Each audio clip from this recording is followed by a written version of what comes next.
Novamente estamos com a missão de comparar dois movimentos.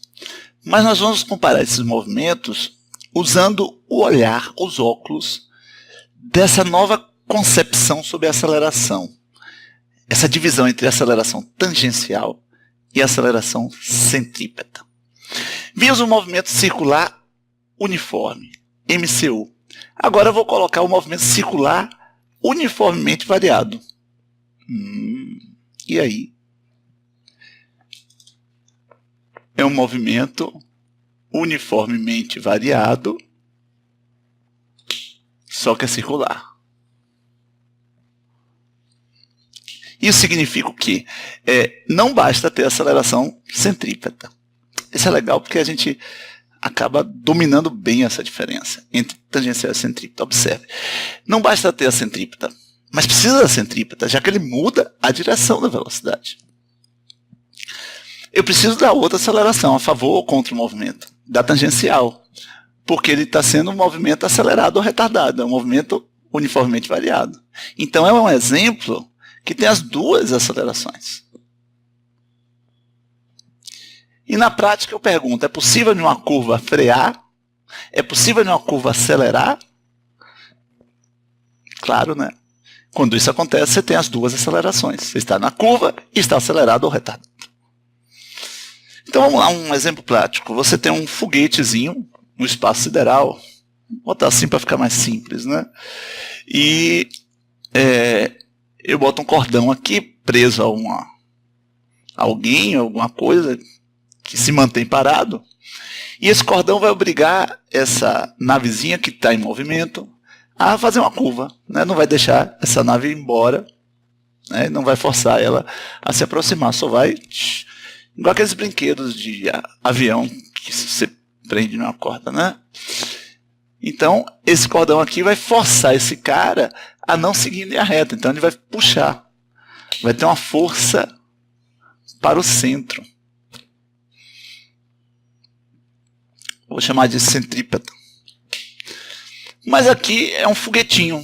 E um foguetinho, o que é que ele vai fazer? Ele vai expelir gases para um lado, de uma pequena explosão, e vai sofrer... Né, aplicando força no gás para um lado, vai sofrer força para o outro. Então vai ter uma força para frente. Chamar essa força de força tangencial. Então vão ter as duas forças. Essa força ela vai gerar uma aceleração que vai acelerar, e essa outra força vai gerar uma aceleração centrípeta. Só que tem uma coisa, se ele vai acelerar, desenvolver um movimento uniformemente variado, a velocidade vai mudar. E se a velocidade vai mudar, o valor da força centrípeta, a força que está apontando para o centro, aí que é produzida pelo fio, vai mudar também. Né? Porque mantendo o raio e aumentando a velocidade, vai ser mais difícil fazer a curva. Então vamos tentar trabalhar com a força tangencial. Ó. Vou trabalhar com um número. Digamos que a força tangencial seja de 8 newtons, vamos botar uma massa aqui de 4 kg nesse corpo. Então a massa é 4 kg. Aí o que eu faço? Aplico a lei fundamental da mecânica. Aí eu acho a aceleração. Só que essa aceleração é produzida pela força a favor do movimento. Então essa aceleração, que no caso aqui vai ser 2 metros por segundo ao quadrado, é a aceleração tangencial. É ela que acelera. É ela que vai ser responsável pelo movimento uniformemente variado desse movimento, que também é circular, além de ser movimento uniformemente variado. Então, por exemplo, passado um tempo de 5 segundos, quanto é o ΔV? Essa relação é tangencial, não a centrípeta. A centrípeta não tem nada a ver com variar o módulo da velocidade. Né? Então, aqui, em 5 segundos, o cara, com essa aceleração tangencial, faz uma mudança na velocidade de 10 metros por segundo. Então vamos dizer que ele saiu com a velocidade inicial de 2 metros por segundo. Então a velocidade no final desses 5 segundos vai ser a inicial mais o ΔV, vai ser 12 metros por segundo. Certo? Certo.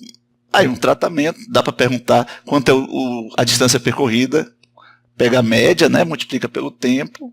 Ok, então é normal aqui para movimento uniformemente variado. Agora vamos tratar da parte centrípeta. Na parte centrípeta, vamos dizer que ele está mais ou menos aqui, passado 12 segundos, ou passado 5 segundos, e nesse momento exato, o fio está fazendo uma força. Mas essa força é enorme, bem maior que essa, porque essa aqui forçava esse cara a fazer uma curva com velocidade de quanto? 2 metros por segundo. Aqui esse cara está muito rápido. Então o fio está suportando lá uma força grande. Vamos calcular essa força.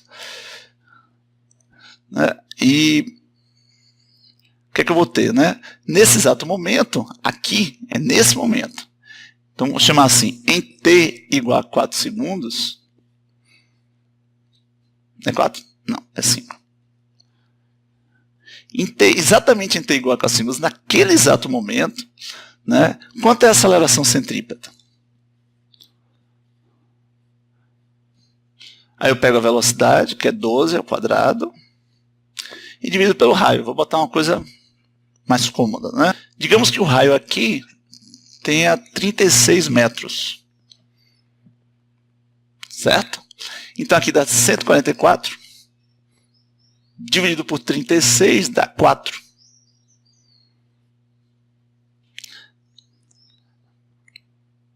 É isso mesmo. Então, nesse exato momento, a aceleração centrípeta é de 4 metros por segundo ao quadrado. Provavelmente bem maior que lá no início. Né? Aliás, dá para calcular aqui, dá para ter uma ideia. Se eu botar a mesma relação no início, essa velocidade não vai ser 12, vai ser 2. 2 ao quadrado é 4. 4 dividido por 36 fica 1/9. Bem menor que 4. Né? Bom, mas eu quero saber quanto é essa força. A força que está suportando ele, a força do fio, né, que está suportando ele. Você usa a lei fundamental da mecânica. Pega a massa 4, uma aceleração 4. Então você pode dizer, esse fio está fazendo uma força de 16 newtons nesse exato momento. Se esse fio suportar até 16 newtons, não suportar mais, no próximo instante em que a velocidade vai aumentar, o fio vai arrebentar. Porque se a velocidade aumentar um pouquinho, o fio deveria fazer uma força também maior para suportar. E aí ele arrebenta. Mas se esse fio suportasse até 16 newtons. Mas o que eu queria mostrar é um tratamento, né, para as duas coisas, e as duas acontecem ao mesmo tempo. Agora vamos para o lançamento oblíquo. O cara lança, aí ele faz isso. Né? Por que a curva não é circunferência? Porque é uma parábola. E como é que fica a aceleração aqui? Sendo centrípeta, tangencial. Então a parábola aqui, ela curva pequeno. Aí aqui a curva é maior, mais intensa na verdade. Depois vai encurvando pequeno. A velocidade é tangencial. Aqui a velocidade é pequena, mas ainda existe. E aqui a velocidade tangencial. Certo? Então, por que aquilo ali é uma parábola? Primeiro, o comportamento da aceleração é bem diferente da aceleração do movimento circular uniforme. A aceleração do movimento circular uniforme, ela se mantém com o mesmo valor, se a velocidade for constante, né? Mas ela muda constantemente de direção, ela sempre aponta para o centro. Aqui não, a aceleração sempre aponta para um mesmo lugar. Quer dizer, a mesma direção. Ó.